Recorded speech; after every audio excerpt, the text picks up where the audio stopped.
Thank you for listening to the Allender Center podcast. I'm Dr. Dan Allender. And I'm Rachael Clinton Chen. We're fiercely committed to providing hope and healing to a fragmented world. And restoration for the heart. Thank you for joining us. Let's get this conversation started.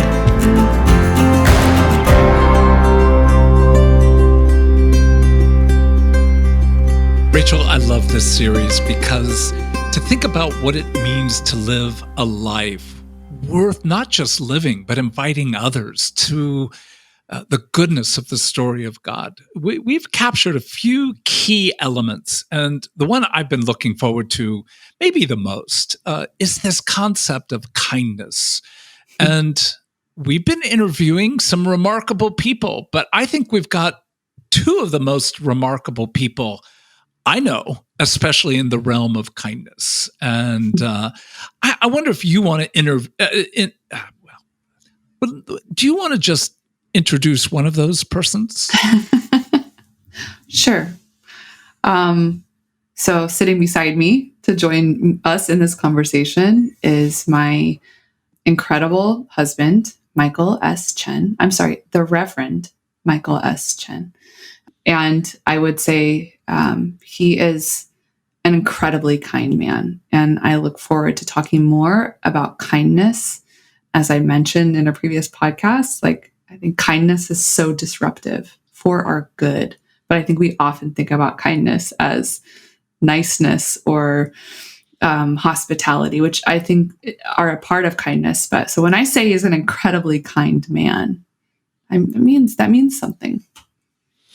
And I'll introduce my beloved, and that would be Becky Allender. And I have said publicly and privately that whatever I have learned about kindness and however I have changed, it has been thoroughly related to the nature of her life and how she has loved me. So we've got two very kind people. And let me just state an obvious, and that is we're not asking either of them to debate this. It isn't an issue of they need to let us know that there are times they're not kind. I live with one of them. I know that's true. I'll let you deal with the other one on the other side. But the bottom line is to be a kind person doesn't mean you are universally and 100% kind. And there have been failures of love. But I know in both your beloved's life and mine that there is this consistency, a kind of invitation into the kindness of God. So what we want to do is to ask the two of you, and again, to say, welcome, Michael, welcome, Becky. Thank you. Oh, that was a nice duet. What we want you to begin at least thinking with us about is how did you become as kind as you are? We don't think it's accidental.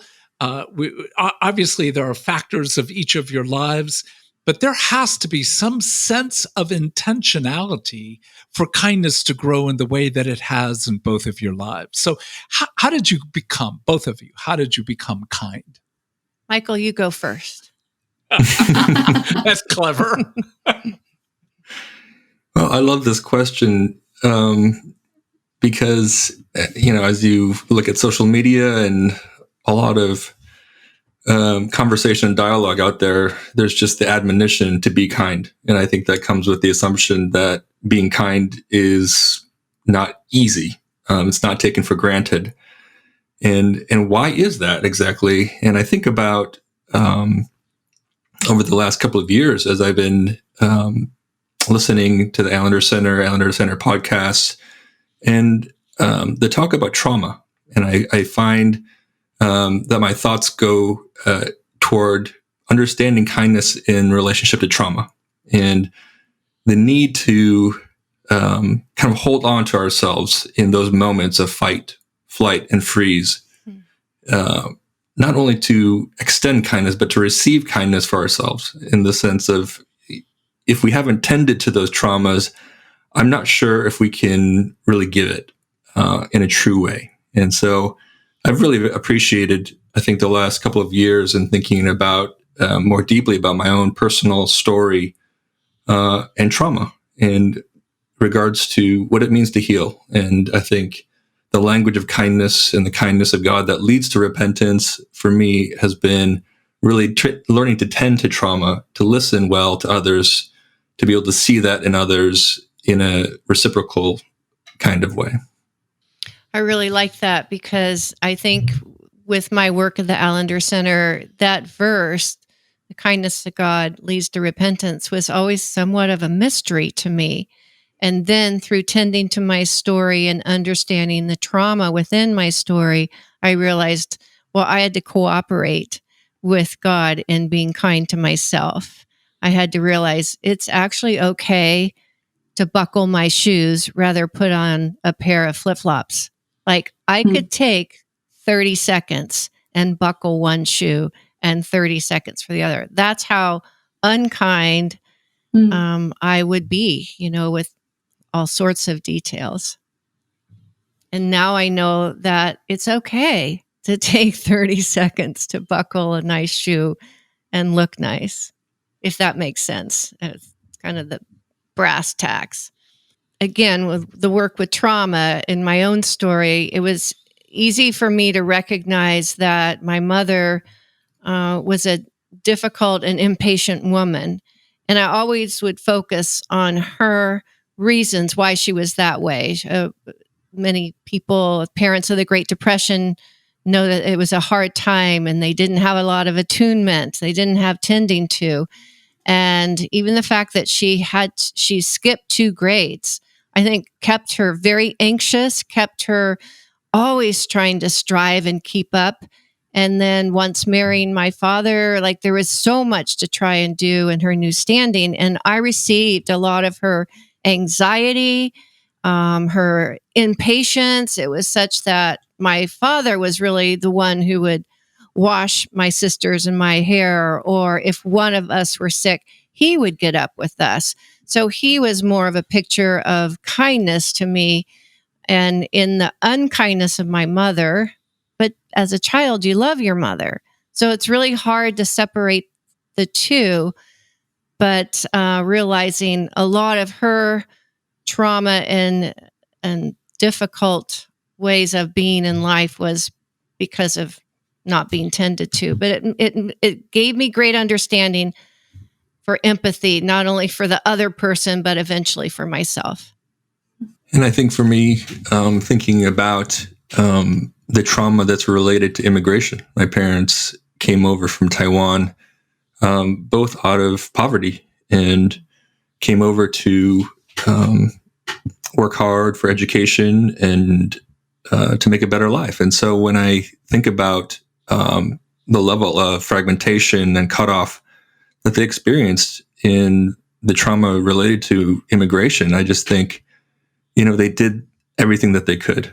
And yet, I think I and probably my siblings also felt a sense of lack, and that emotionally, spiritually, even linguistically, it was very hard to connect as a family.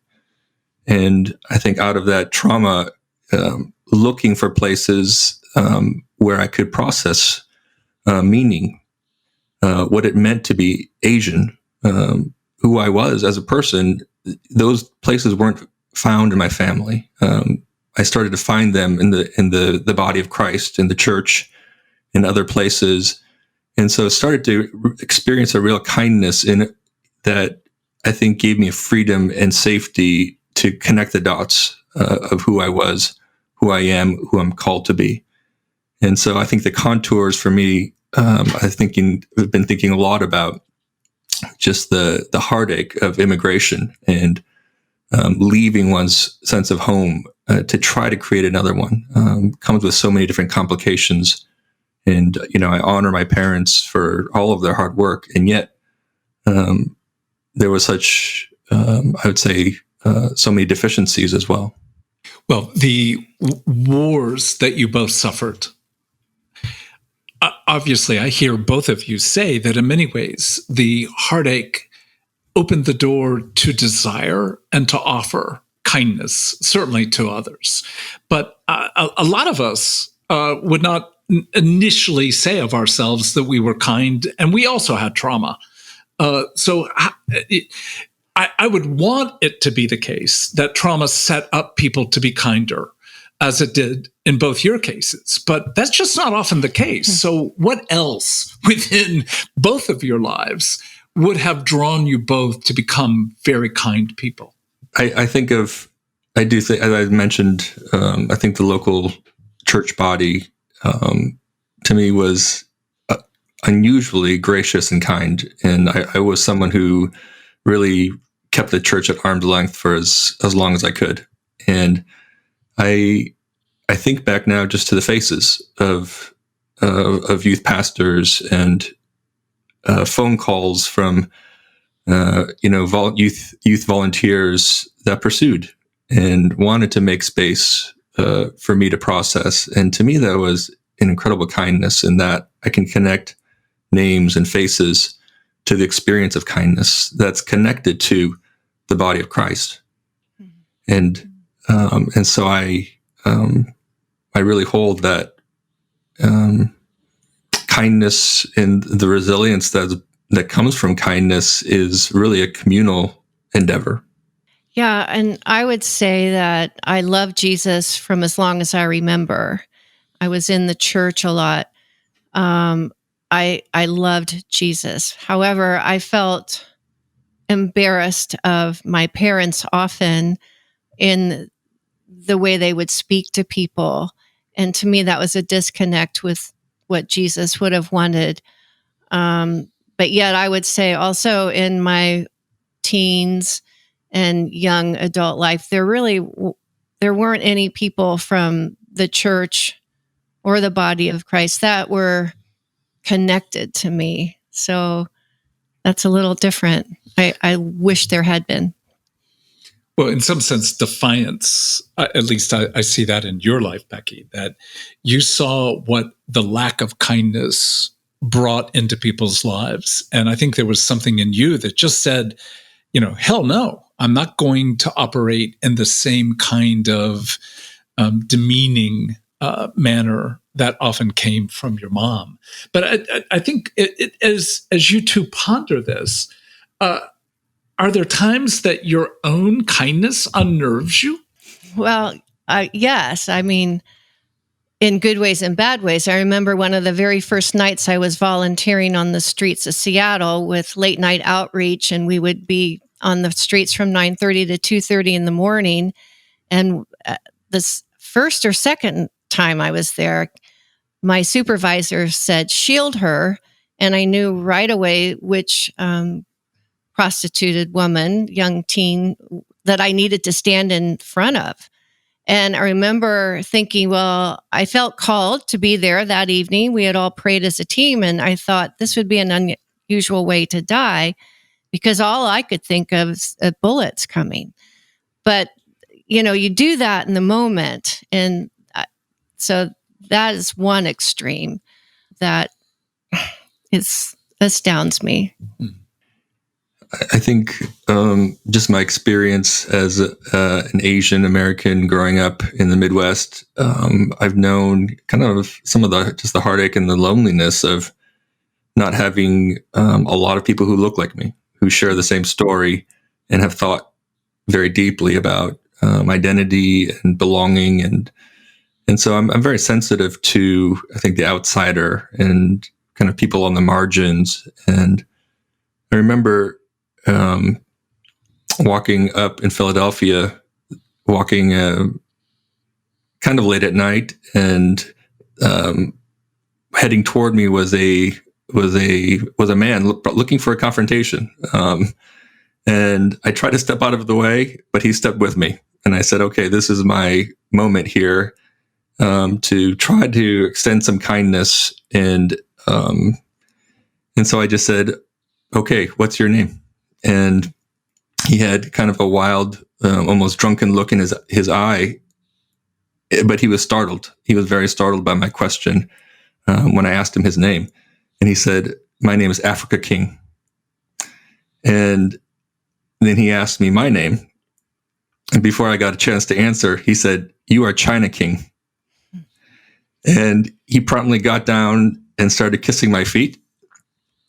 And I thought, this is the strangest moment. I hope someone is videotaping this, because this is the most ridiculous thing I think I've experienced. And so he got up and he offered me a drink of his beer. And I said, no, that is for Africa King. And we laughed and we hugged, we embraced. And this moment of, where it started off as just asking his name, I think sort of unnerved me and him, disarmed me and him in ways that I couldn't really imagine how that would unfold. I'm not sure I wasn't sure if it would go well, but I think just my sensitivity growing up and feeling quite lonely in many parts of my youth sort of sensitized me to wanting to extend kindness and know people who aren't usually known.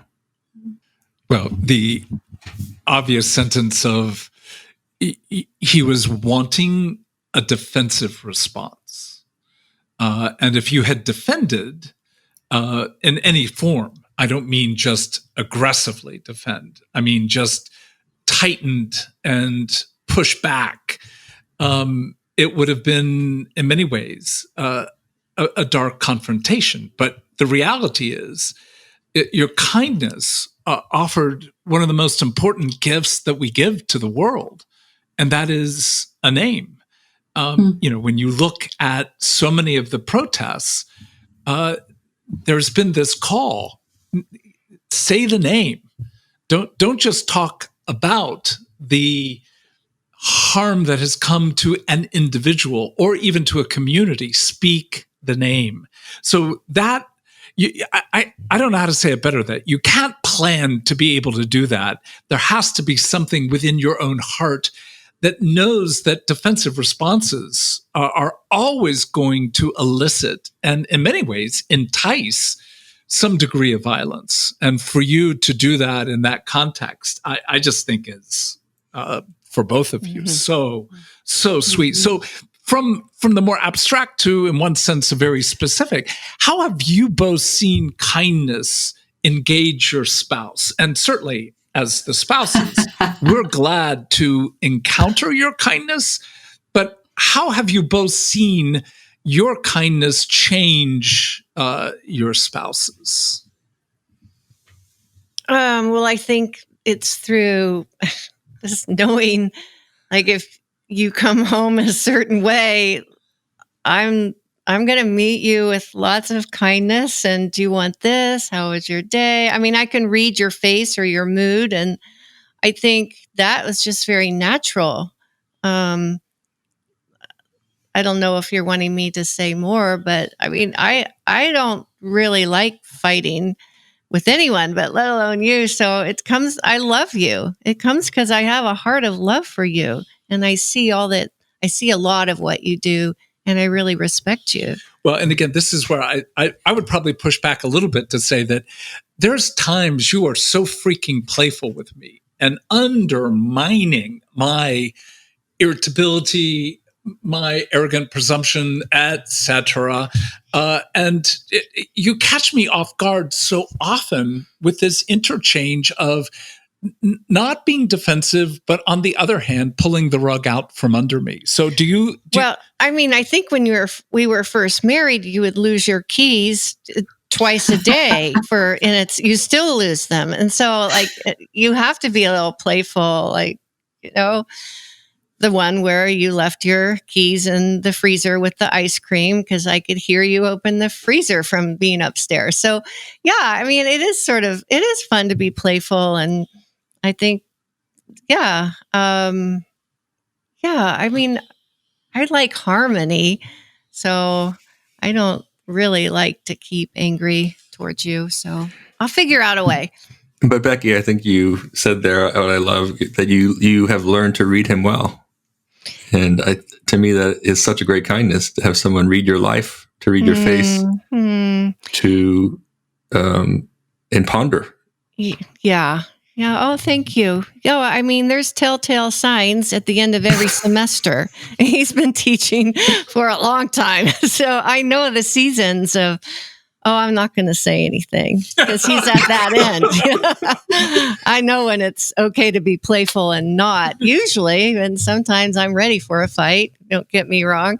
That would happen too, but thanks. Yeah. I mean, we found attunement in one another in ways that we never had in our childhoods or in our young adult years. So that really helps a lot. What about you, my love? What I've seen, I think we were talking a little bit about just the experience of one another's kindness. And I think what I loved hearing from you, Rachael, was a sense of when you are experiencing just my attunement and really kindness in parts of you and your story that have either really been neglected or dismissed, in bringing some of those, I think, things to the surface. I think kindness, I've seen you, Rachael, feel more free, more safe and secure, and being able to integrate different parts of your life, that you don't have to leave those things at the door. And to me, I think that's the beauty of kindness, that we can start to cohere different aspects of our lives. Let me just interject something here, only because I think it's a point worth making. When you tell this story of Africa King, I see something about your fierce kindness, like how fierce you are in calling someone to a different opportunity. And I think of some of our interactions and how I haven't been much different in my posture of looking for a fight in a moment where maybe I'm experiencing shame or fear. And so I kind of come at you maybe a bit like in my own ferociousness. And I think those are the moments when your kindness really undoes me, because it's like you kind of stand in my way with a seeing and a naming of something that I still, even subconsciously, feel like I'm keeping my vulnerability really far away. And you're inviting me to a different possibility. You're inviting me to bring my maybe more scared parts into the space. And so I deeply appreciate like how fierce your kindness is, and it's changing me. And I think that that's an important thing to name about kindness, that sometimes it's really fierce and it's really courageous. Well, how would you all differentiate kindness from niceness? Well, I think that's the very part, what you were saying, Rachael, that with the kindness, when you see someone not being treated right, you can be very fierce because you have empathy for that person who has been shamed or mocked or overseen. And it's like, that's where you stand up against giants, right? You just not going to stand for a bully. And I think that comes from a heart of empathy, of seeing the other, of seeing how words or actions have hurt someone who's not accepted or in the in crowd or whatever. I'm thinking of playground situations there, but that goes even in a church setting when someone's overlooked. I'm going to be so fierce to get over there and talk to that person who was missed. So I think you have eyes, because I think that I've been missed a lot, and I've been hurt a lot by just living life. And so to see the other is the other part of kindness. With that bottom line of niceness is a commitment to ease, to comfort, to almost the convenience of having no conflict. Whereas kindness, I think you both have stated very clearly, it literally means covering the body of somebody who might be harmed, or stepping into a relationship with someone who's threatening. There is that ferocity that I think differentiates kindness from mere niceness, because niceness is in many ways an effort to plaster over conflict, to hide it rather than in some sense reading it and knowing you have something to offer. Yeah, I would add to that. Just niceness isn't very costly, and I think kindness is very costly and takes a lot of work. Again, I think just to name what we have, the ways in which we've been judged and hurt, dismissed, abused, and wanting something so much different. And there's, I think, a great deal of fight and ferocity in that costliness. Well, I think, there's a certain, no can be very kind. And I think nice sometimes feels like you can't say no, that's cruel and mean. And, I just like even thinking about some of these interactions that Michael and I've had, in some ways, his kindness is standing in front of me saying, no, I'm not going to join you in that violence towards yourself. But here's what I will offer you. I think about just that capacity to know that sometimes not enabling someone is an incredible kindness. Sometimes speaking the way someone has impacted you with particularity and clarity, even if it's really hard to hear, even if it's being shared with anger, is in some ways a profound act of kindness to want to have authentic, genuine, connection and love that we're fully seen and known to the extent that we can be. Well, and Rachael, let me turn the question back to you. Where have you seen Michael's kindness change you? Well, it's been really fun to ponder this conversation because I think we've gotten to reflect on moments, but I will share a particular moment. There have been so many in our journey of getting to know each other and falling in love, where again and again and again, I needed to be able to trust myself that I was choosing a good man because of my story. And there were just so many moments where Jesus was like, look at this really kind man who's a good heart. But I shared on this podcast about how we had our sump pump in our basement back up. And part of that was my fault. I was flushing. Those of you out there who like to use flushable wipes because it just feels kinder to your body, even though some might call them adult wipes, whatever. I don't care. When you have trauma and gut issues, you just want like tending to your body, not like sandpaper. So, it says flushable. So I was flushing them down the toilet. And it backed up our sump pump and sewer water backed into our shower. And I just felt so much shame. And my bodily expectation was I was going to be punished. And so I, went into fight, flight, or freeze because of the exposure. And I'm a fighter. So, I was coming at Michael like, you know what, I'll just pay you out of my personal account. It's fine. Or I'm sorry, this was all my fault. Basically putting a lot of words into his mouth.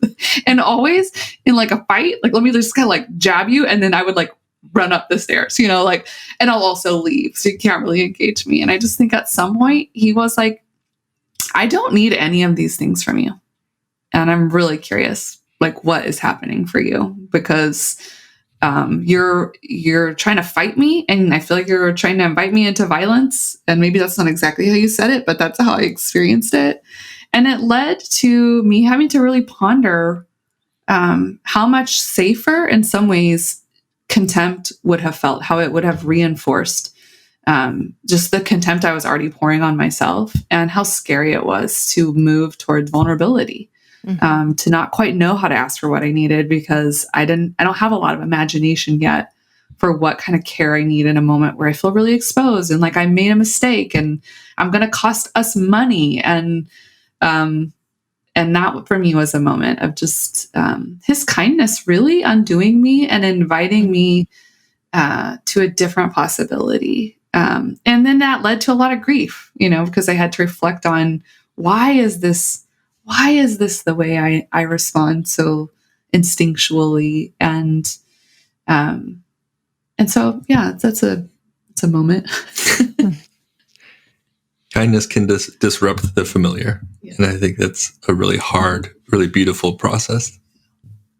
Well, I think that sentence is worth the whole podcast, because the very nature of kindness is that power to disrupt. But in the disruption, at least what I've sensed with Becky so often that it can't be even named, it's a desire in the disruption to bring something good.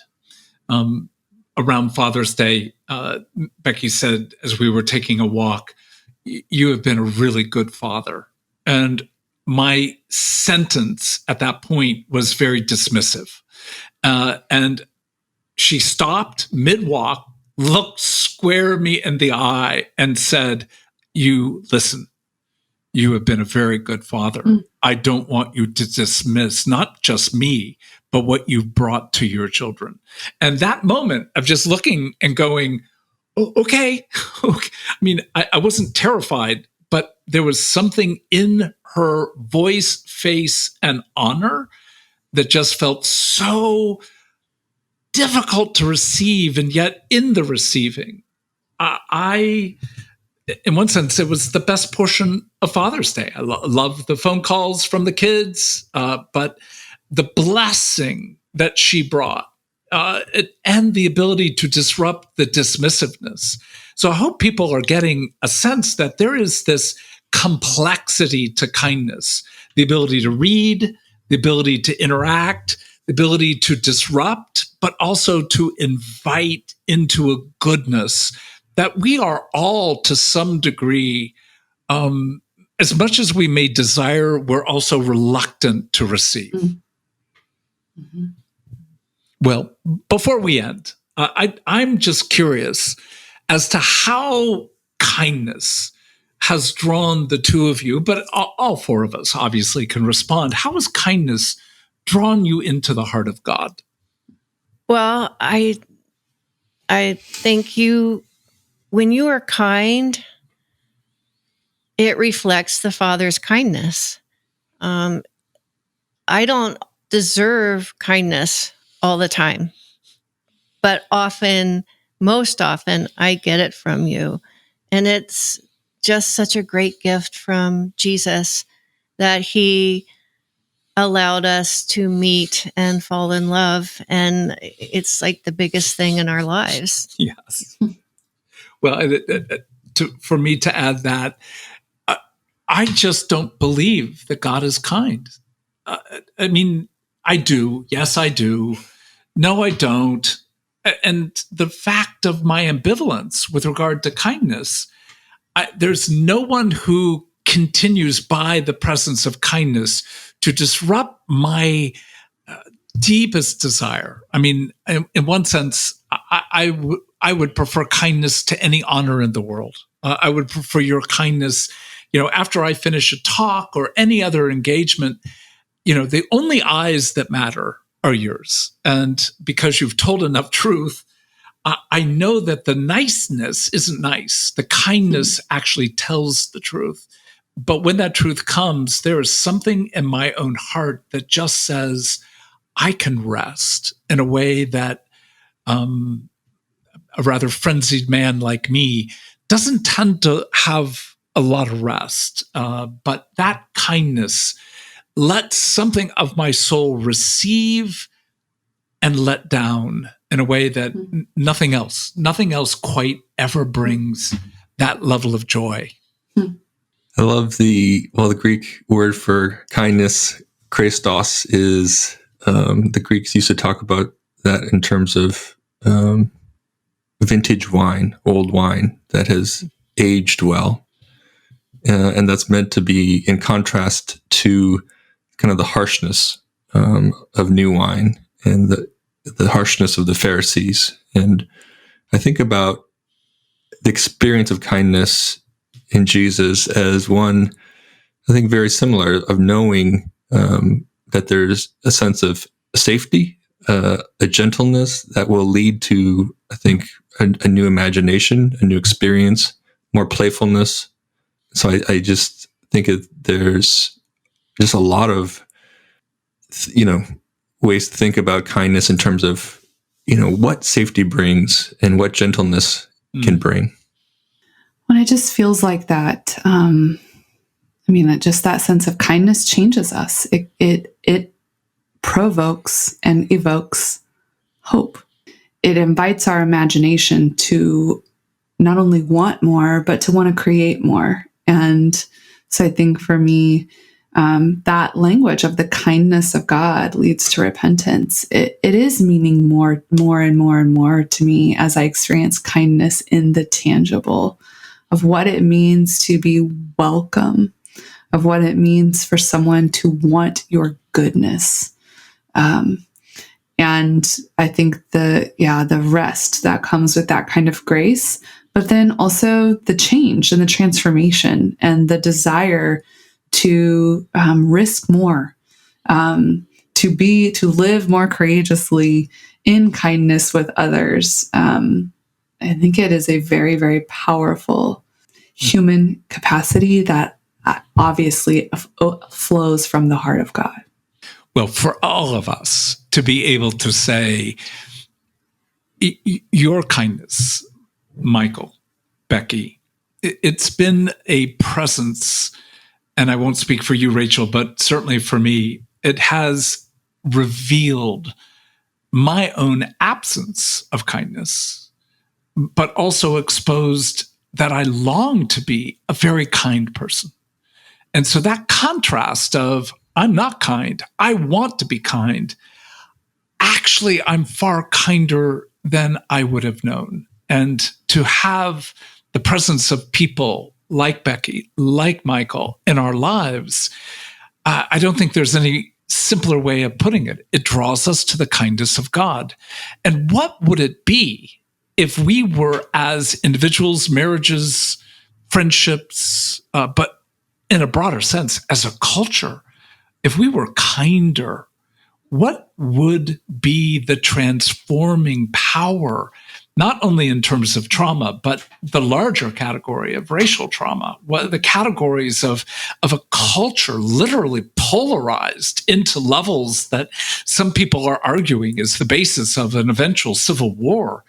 I mean, if there's not kindness that grows within us and in our communities, we will be ongoingly divided in a hostility that only creates even more adversaries and more debris. So what we're putting words to, I hope people can hear, opens the door to the kind of transformation that only the kindness of God can open us to.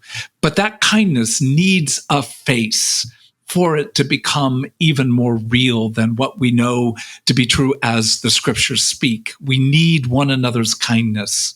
So thank you, both of you. And thank you, Rachel. Thank you. Thank you.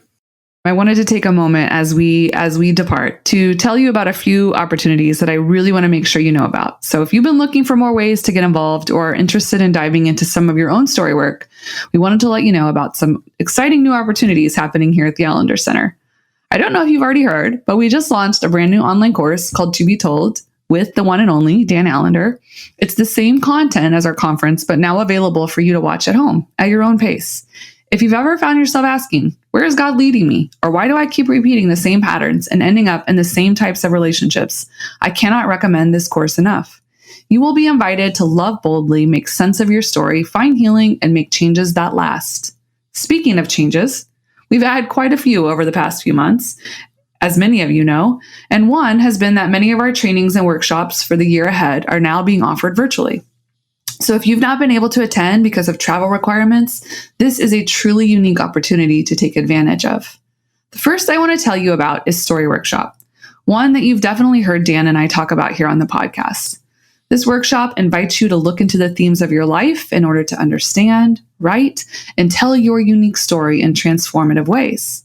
You'll hear teaching from Dan and myself, and actually a lot of other teachers as well. You'll get to participate in small group sessions and receive many helpful resources along the way. So I really want to encourage you to check out the story workshop. It's going to be happening in August.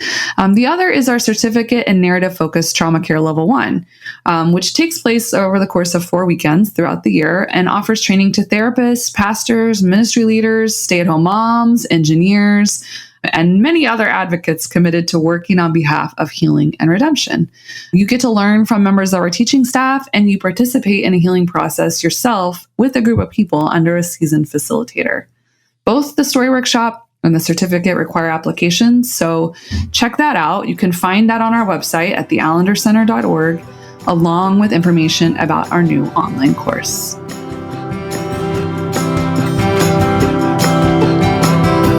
The Allender Center podcast is produced by the Seattle School of Theology and Psychology. If you'd like more information about the Allender Center, you can look at theallendercenter.org.